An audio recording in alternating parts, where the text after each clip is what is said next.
Well, we just discovered that the potter, who is our Father, who is the Lord, is our own wonderful human imagination. Now he is working with clay, and we are told that we are the clay.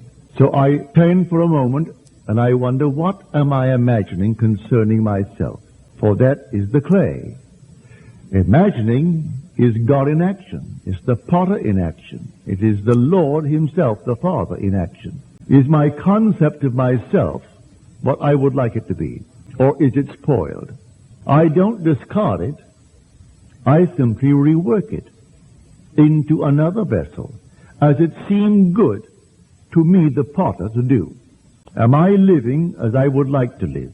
Do I have an income equal to my needs? Do I have an income equal to the things I'd like to do?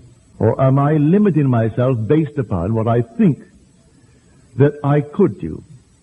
There is no limit placed upon the potter's ability to reshape that image. So will I now actually take the challenge and reshape the vessel? For the vessel is made of clay, and we are the clay.